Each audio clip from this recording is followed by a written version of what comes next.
विद्यार्थियों, Hindi with Holi spirit में आज फिर से आपका स्वागत है। आशा करता हूं आप सभी लॉकडाउन के नियमों का पालन करते हुए अपने अपने घरों में स्वस्थ एवं सानंद होंगे और बड़ा अच्छा मौका है कि आप घर में रहते हुए अपने अध्ययन को आगे से आगे बढ़ाते जाएं। तो हिंदी साहित्य के विद्यार्थियों के पाठ्यक्रम में जो 8 अलंकार हैं, उनमें से 2 अलंकारों की चर्चा हमने कल की थी। आज इसके आगे देखते हैं। हमारा आज का पहला अलंकार है, जैसा कि मैंने कल ही बताया था कि इसके 8 अलंकार अर्थालंकार हैं।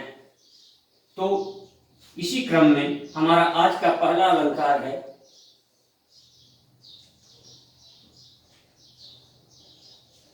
विशेषोक्ति।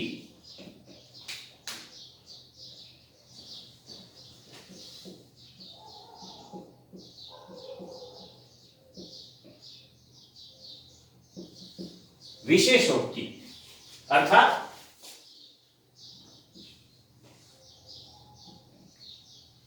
विशेष धन उक्ति। विशेष अर्थात स्पेशल, सबसे अलग। यहां एक अलग बात कही जाती है कि सामान्य से कुछ हटकर है ये बात। जोधपुर के महाराजा जसवंत सिंह ने, जो एक जाने माने रीति सिद्ध कवि भी थे, अपनी काव्य रचना भाषा भूषण में विशेषोक्ति अलंकार की परिभाषा देते हुए कहा था,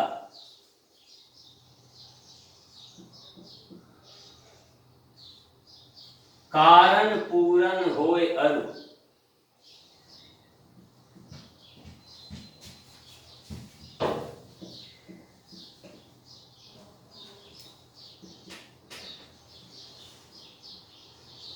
कारज होत नहीं जहां,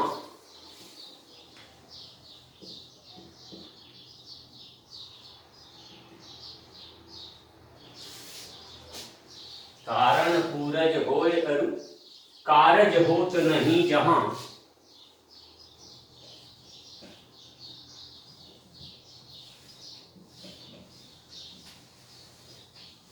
विशेषोक्ति है सोई।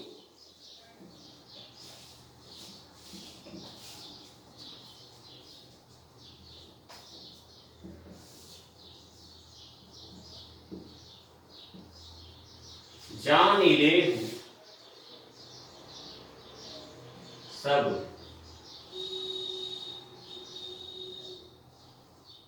विबुध जन,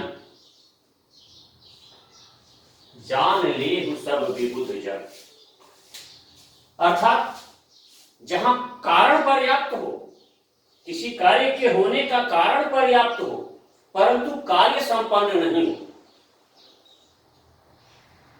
कई बार होता है, मेरे पास पुस्तक होती तो मैं पढ़ता, मेरे पास पैसे होते तो मैं कोई चीज खरीदता, पर यहां पुस्तक भी है, पैसे भी है, पर न पढ़ाई हो रही है, न कोई चीज खरीदा जा रहा है। ऐसी परिस्थिति में विशेषोक्ति अलंकार होता है, जब पर्याप्त कारण होते हुए भी कार्य नहीं हो। तो ऐसी दशा में जो अलंकार होता है उसे हम विशेषोक्ति अलंकार कहते हैं। इसकी परिभाषा देख लें।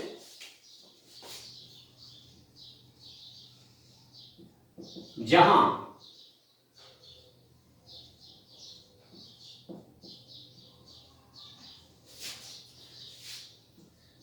पर्याप्त कारण होते हुए भी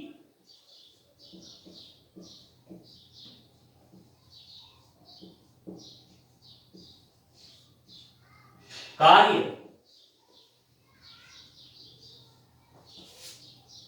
संपन्न नहीं हो,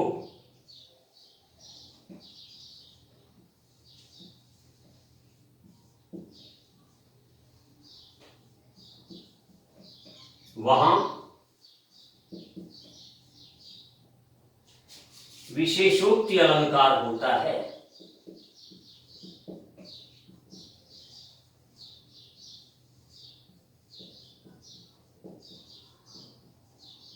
वहां विशेषोक्ति अलंकार होता है। एक बार फिर से देख लें। जहां पर्याप्त कारण होते हुए भी कार्य संपन्न नहीं हो, वहां विशेषोक्ति अलंकार होता है। अब इसका एक उदाहरण देखते हैं।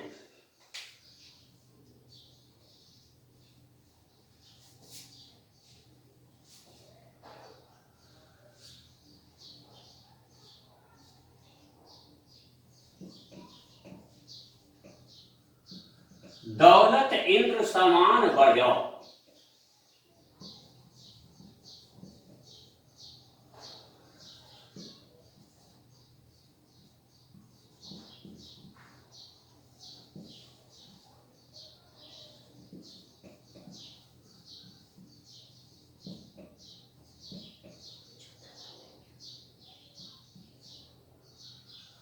पैखुमान को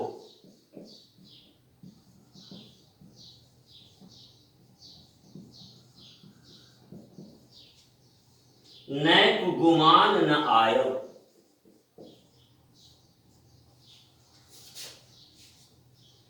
हम देखते हैं कि किसी के पास जब दौलत बढ़ जाती है, संपत्ति बढ़ जाती है, तो उसे अपनी दौलत का घमंड हो जाता है। लेकिन महाराजा खुमान को इंद्र के समान, देवराज इंद्र के समान अकूत दौलत हो गया है, परंतु नैक यानी तनिक भी, थोड़ा भी गुमान अर्थात घमंड नहीं आया, धन का गर्व नहीं आया। तो दौलत का होना गुमान का पर्याप्त कारण है। जिसके पास भी धन आ जाता है उसे धन का घमंड हो जाता है, लेकिन खुमान को दौलत का कोई घमंड नहीं हुआ। तो यहां पर्याप्त कारण होते हुए भी कार्य संपन्न नहीं हो रहा है, इसलिए यहां विशेषोक्ति अलंकार है। एक और उदाहरण देखते हैं।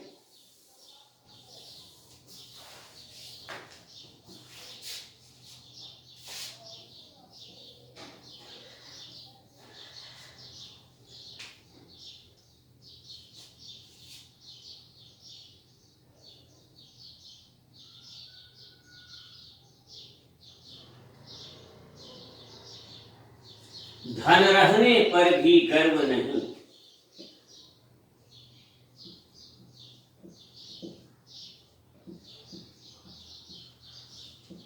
धन रहने पर भी गर्व नहीं।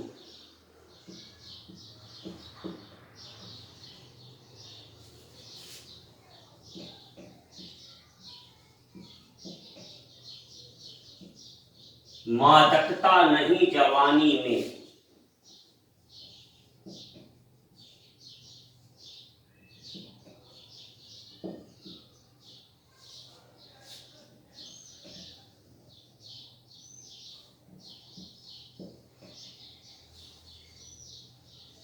जिसने देखी उनकी महानता।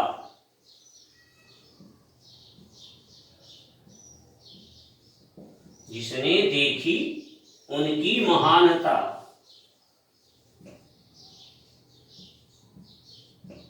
वही पड़ा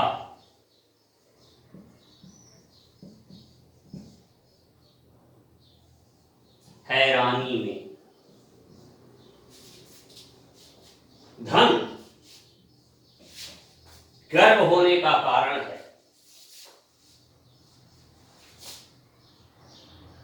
जवानी मादकता यानी नशा का कारण है। लेकिन पर्याप्त कारण धन रहने पर भी गर्व होने का कार्य नहीं हो रहा है, और मादकता की, मस्ती की, मादकता का, मस्ती का पर्याप्त कारण जवानी होते हुए भी मादकता, जवानी की मस्ती, मस्ती से मतलब यह है मदर गश्ती, दिखाई नहीं पड़ रही है। अतः यहां भी विशेषोक्ति अलंकार है। तो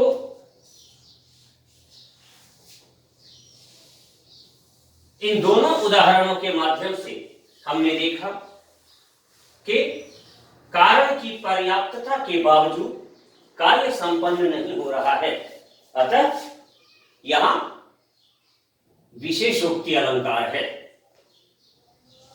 तो मैं समझता हूं आप सबको समझ में आ गया होगा। इसका ठीक उल्टा एक अलंकार है विभावना।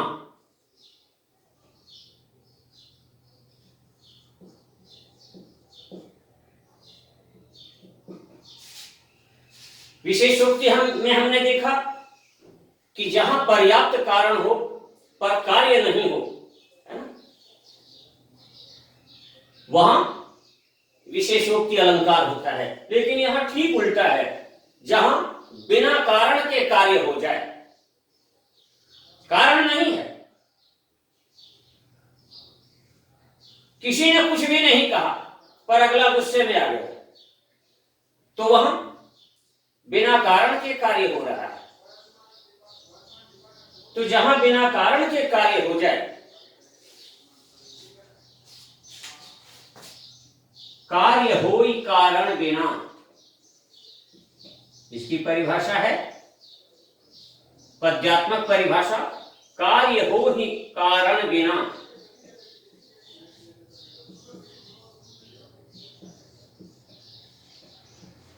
तदलंकार विभावना।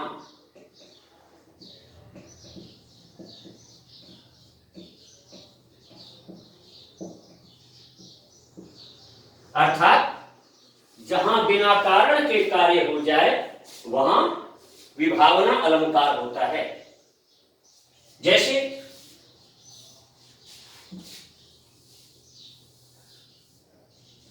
बिहारी लाल का एक दोहा है,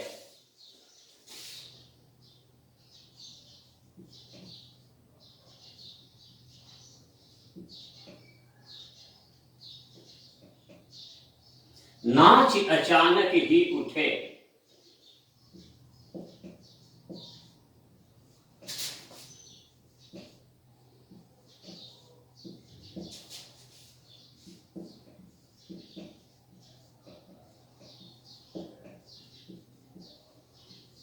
बिन पावस वन मोर।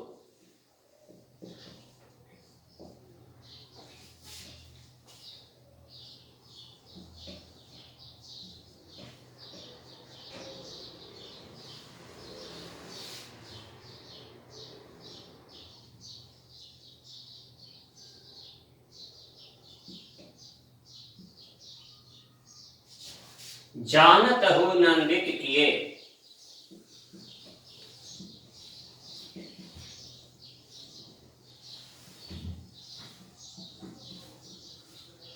इहि दिशि नंद किशोर।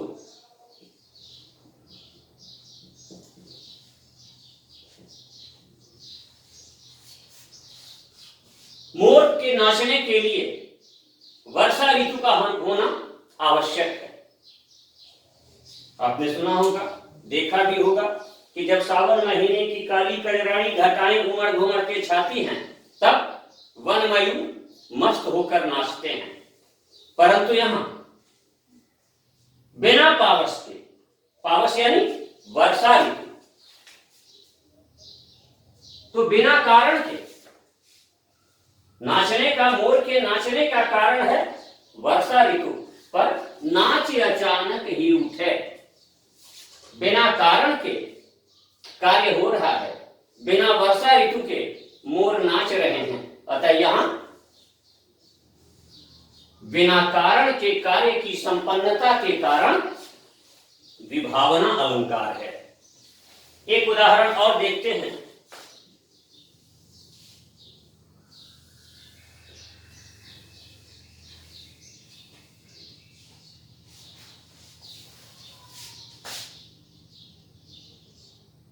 गोस्वामी तुलसीदास के श्री रामचरितमानस की पंक्तियां हैं।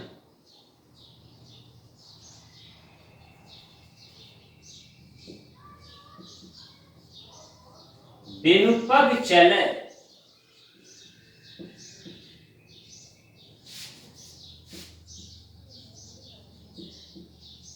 सुनय बिनु काना,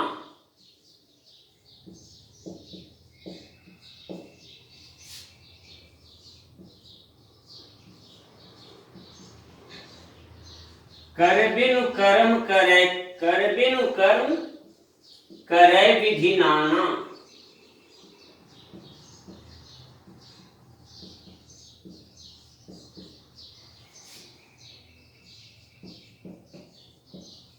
आनंद रहित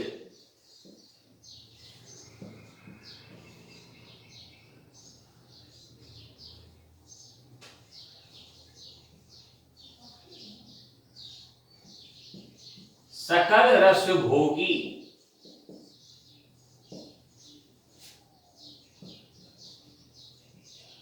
बिनु बानी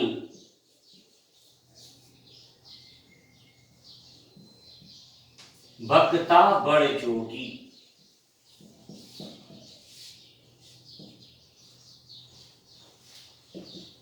बिनु पग चले, चलने के लिए पग यानी पांव का होना जरूरी है, पर बिना पांव के चले, पग यानी पांव, है ना। तो चलने के लिए पांव का होना जरूरी है, सुनने के लिए कान का होना जरूरी है, कर्म करने के लिए कर यानी हाथ का होना जरूरी है। आनंद रहित सकल रस भोगी, आनंद यानी मुख, आनंद का मतलब होता है मुख, है ना। जैसे पग का पैर, तो आनंद रहित बिना मुख के सकल रस भोगी। रस के कई अर्थ हैं, पर यहां रस का अर्थ है स्वाद। तो किसी चीज का स्वाद चखने के लिए मुख का होना जरूरी है। और वक्ता अर्थात वक्ता, वक्ता के लिए वाणी यानी वाणी का होना जरूरी है। लेकिन यहां हर जगह पर, हालांकि ये निर्गुण निराकार ईश्वर की विशेषता बताई गई है कि वो शरीरी नहीं है, अशरीरी है। लेकिन अलंकार की दृष्टि से जब हम देखते हैं तो यहां हर जगह ये सारे कार्य बिना कारण के हो रहे हैं। बिना पांव के चलना, बिना कान के सुनना, बिना हाथ के अनेक प्रकार के कर्म करना, बिना मुख के सारे व्यंजनों का स्वाद भोगना और बिना वाणी के बोलना। तो यहां हर जगह बिना कारण के कार्य सिद्ध हो रहा है, अतः विभावना अलंकार है। तो हमने ये जो दोनों अलंकार देखे, ये दोनों अलंकार परस्पर विरोधी हैं, एक दूसरे के विपरीत हैं। जहां विशेषोक्ति में पर्याप्त कारण होते हुए भी कार्य नहीं होता है, वहीं विभावना में बिना कारण के कार्य हो जाता है। तो आज एक तीसरा अलंकार हम देखें, दृष्टांत। हालांकि इसकी चर्चा सामान्य हिंदी के पाठ्यक्रम के अलंकार, उदाहरण अलंकार के अध्ययन के क्रम में भी मैंने की थी आप लोगों से। लेकिन हिंदी साहित्य के विद्यार्थियों के लिए इस अलंकार को पाठ्यक्रम में शामिल किया गया है। तो एक बार फिर से इसे देख लें, हम लोग विस्तृत रूप से देख लें। दृष्टांत भी एक तरह से उदाहरण ही होता है, पर इसमें उपमेय और उपमान में परस्पर बिंब प्रतिबिंब भाव होता है। तो इसकी परिभाषा हम इस प्रकार दे सकते हैं, जहां उपमेय एवं उपमान में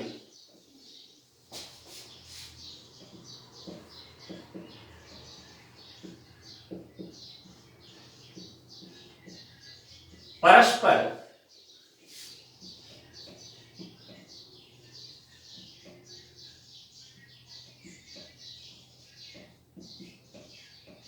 बिंब प्रतिबिंब भाव हो,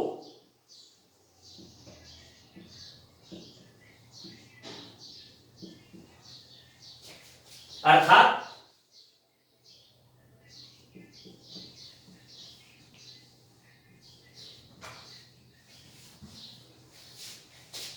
एक पंक्ति में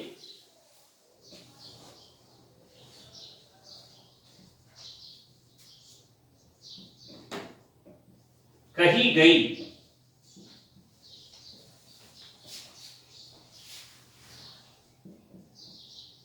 किसी बात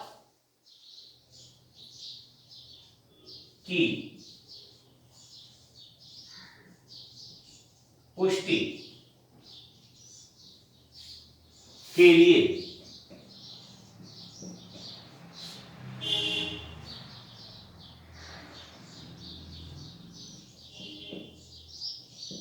कोई कथन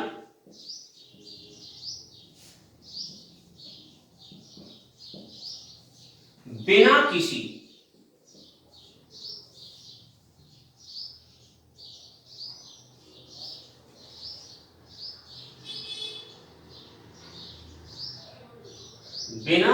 वाचक शब्द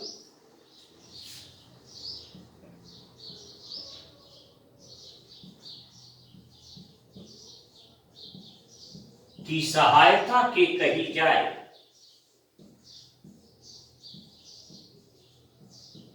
वहां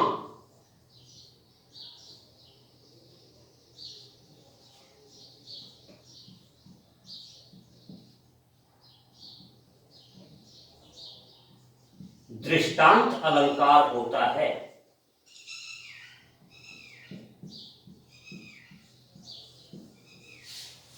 अब यहां देखते हैं, जहां उपमेय एवं उपमान में परस्पर बिंब प्रतिबिंब भाव हो, यानी दोनों एक दूसरे के पूरक हो,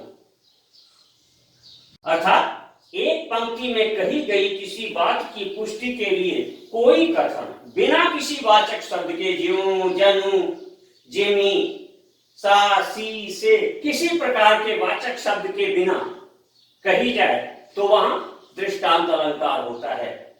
मतलब एक पंक्ति में लक्षण और दूसरी पंक्ति में बिना किसी वाचक शब्द के अगर उदाहरण हो तो वहां हम क्या देखेंगे, कौन सा अलंकार होगा, उदाहरण अलंकार होगा, सॉरी दृष्टांत अलंकार होगा, जहां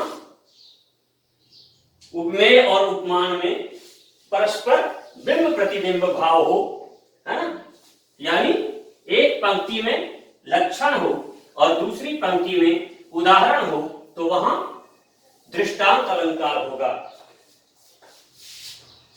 उदाहरण देखते हैं।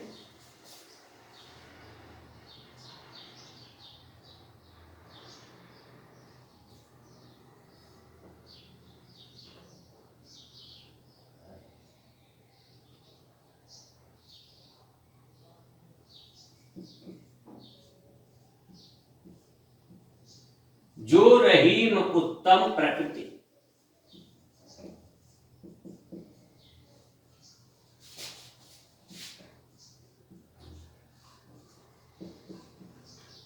काकर सकत कुसंग,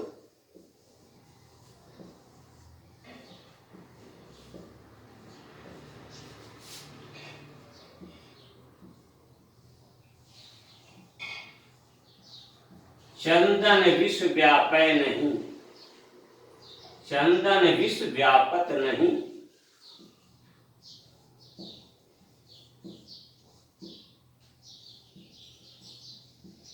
लिपटे रहत भुजंग।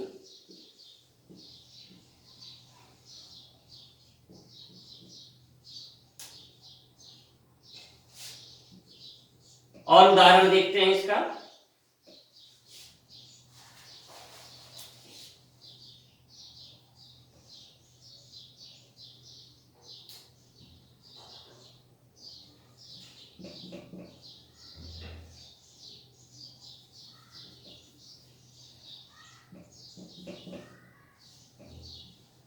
परिचय ते होत है, अति परिचय ते होत है, अरुचि अनादर भाई।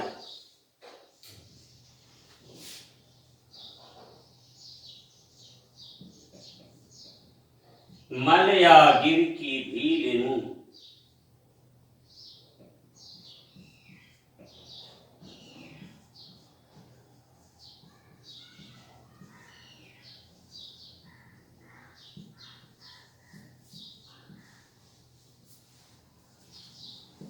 चंदन देती जराए।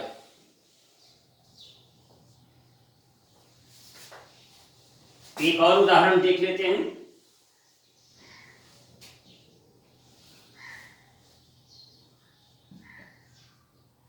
काज परे कछु और है,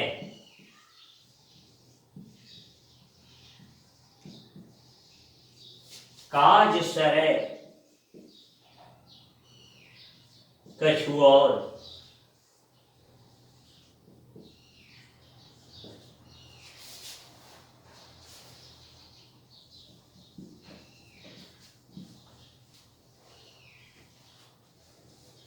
रहीमन भांवर के भय,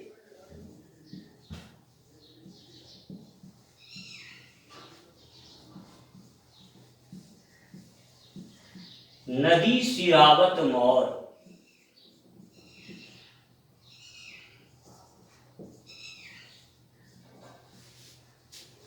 तो यहां हम देखते हैं तीन उदाहरण रहीम के तीन दोहों के रूप में मैंने प्रस्तुत किया है आपके सामने। जो रहीम उत्तम प्रकृति, काकर सकत कुसंग, जो अच्छे स्वभाव का, अच्छे आचरण का, अच्छे चरित्र का व्यक्ति है, वह बुरी संगति में पड़कर भी अपना स्वभाव उसी प्रकार नहीं छोड़ता जिस प्रकार चंदन के वृक्ष में विषधर सांप लगते रहते हैं, फिर भी सांप की जहर का, सांप के विष का चंदन पर कोई असर नहीं पड़ता। चंदन अपनी शीतलता और अपनी सुगंधि नहीं त्यागता। दूसरे उदाहरण में देखते हैं, अति परिचय ते होत है, अरुचि अनादर भाय। अर्थात जब किसी चीज से जरूरत से ज्यादा हम परिचित हो जाते हैं, यानी एक ही बात जब बार बार रिपीट होने लगती है, एक ही चीज, जैसे एक ही प्रकार का भोजन, चाहे वो कितना ही बढ़िया भोजन क्यों ना हो, लेकिन वही भोजन अगर हमें रोज मिले तो एक समय ऐसा आता है जिससे अरुचि उत्पन्न हो जाती है और किसी चीज की बहुतायत उसकी कीमत को घटा देता है। जैसे मलयागिर, मलय प्रदेश जहां सुगंधित मलयागिर चंदन मिलता है, हमारे लिए वह चंदन की लकड़ी बहुत कीमती है। उसके छोटे छोटे टुकड़े 100 रुपए 50 रुपए में हम खरीद के लाते हैं, लेकिन मलयागिर के वनों में रहने वाली जो भीलनी है, वह उसकी अत्यंत परिचय या अत्यधिक बहुलता के कारण अपने चूल्हे में ईंधन के रूप में जला देती है। इसी प्रकार तीसरे उदाहरण में देखते हैं, काज परै कछु और है, काज सरै कछु और। जब तक काम पड़ता है, किसी की कीमत, किसी की पूछ कुछ और होती है, यानी बहुत ज्यादा होती है, और काज सरै कछु और। जब काम पूरा हो जाता है तो दोस्त यार किसके, खाए पिए खिसके वाली स्थिति हो जाती है ना। काम निकलते ही लोग ठेंगा दिखा देते हैं, अंगूठा दिखा देते हैं। काम निकलते ही मतलब निकल गया है तो पहचानते नहीं, वो जा रहे हैं जैसे हमें जानते नहीं वाली स्थिति हो जाती है। रहीमन भांवर के भय, भांवर से मतलब है शादी का फेरा। जैसे यहां राजस्थान में विवाह में दूल्हा साफा बांध के जाता है, वैसे उत्तर प्रदेश, बिहार आदि में मुकुटनुमा एक वस्तु होती है जिसे मौरी कहते हैं, और उसकी बड़ी कीमत होती है, उसकी बड़ी इज्जत होती है। पर जब शादी हो जाती है, शादी होकर के जब लौट आते हैं लोग, उसके बाद घर की नाते रिश्तेदार की महिलाएं मिलकर उस मौरी को ले जाकर के नदी में बहा आती हैं।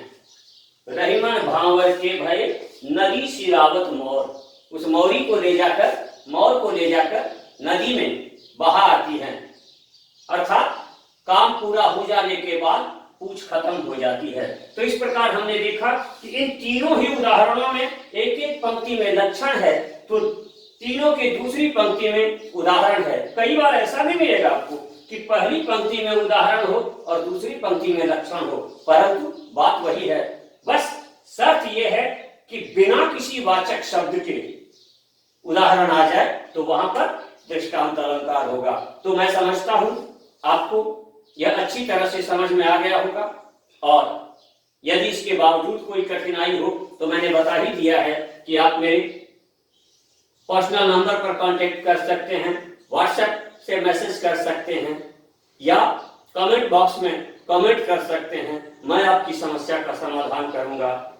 तो इसी के साथ आज की कक्षा यही संपन्न होती है। अगर अभी तक भी आपने हमारे चैनल को सब्सक्राइब नहीं किया है तो कर लेंगे, क्योंकि जैसे जैसे हमारी नई कक्षाएं आएंगी आपको अपने आप हमारे नोटिफिकेशंस प्राप्त होते रहेंगे। धन्यवाद, फिर मिलेंगे।